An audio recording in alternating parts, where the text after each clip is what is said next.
তার নবীকে টার্গেট করে রব্বুল আলামিন বলছে, নবী, তোমার উপর ওহীর মাধ্যমে যে কিতাব আমি নাজিল করেছি সেটা তুমি তেলাওয়াত করো। এই কোরআন যদি আমরা না পড়ি, কোরআন না বুঝি, না মানি, তাহলে আমাদের দুইটা শাস্তি, একটা দুনিয়াতে, একটা আখিরাতে। আল্লাহ তাআলা কোরআনুল কারীমে বলছেন, আমান না'রাদা আন যিকরি ফাইন্না লাহু মাঈশাতান দানকা ওয়া নাহসুরুহু ইয়াওমাল কিয়ামাতি আ'মা। যারা কোরআনকে উপেক্ষা করবে, কোরআন থেকে বিমুখ থাকবে, তাদের দুনিয়ার জীবনটা হবে সংকীর্ণ, আখিরাতের জীবনে তাদেরকে আল্লাহ তাআলা অন্ধ করে উঠানো হবে।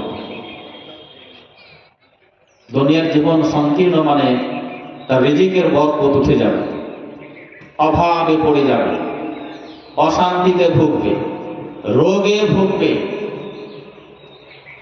টাকা থাকা সত্ত্বেও তার ঘুম ঠিক মতন হবে না, খাবার থাকা সত্ত্বেও খেতে পাবে না।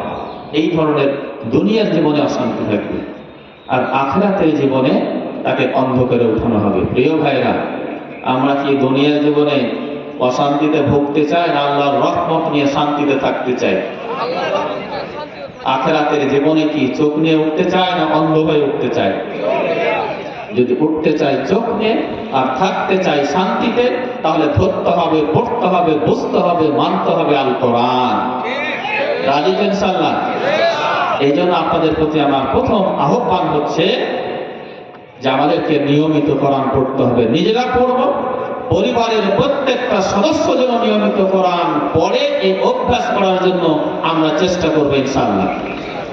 এইটাকে বাস্তবে রূপ দেওয়ার জন্য বাড়িতে প্রত্যেকটা পরিবারে সপ্তাহে একদিন কোরআনের শিক্ষা চালু করতে হবে। পারবেন ইনশাআল্লাহ? পারবেন ইনশাআল্লাহ? ইনশাআল্লাহ।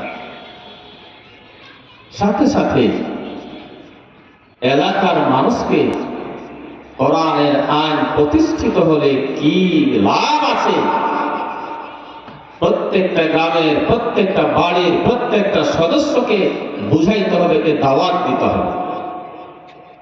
দাওয়াতি কাজ করলে একটি নামাজে আল্লাহ নবী মুহাম্মদ রাসূলুল্লাহ সাল্লাল্লাহু আলাইহি ওয়াসাল্লাম বলছেন যে ব্যক্তি আযান দেয়, আযান দেয় মানে কি ডাকে, কিসের জন্য ডাকে?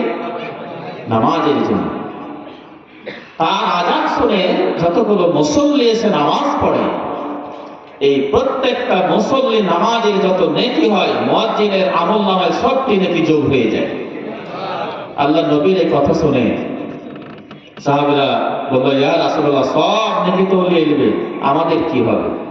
আল্লাহ নবী বললেন, নামাজের জন্য যে ইকামত দেওয়া হয়, প্রত্যেকটা ইকামতের এবং নামাজের জবাব দিবে, তাহলে তোমাদেরও সমপরিমাণ নেকি হয়ে যায়।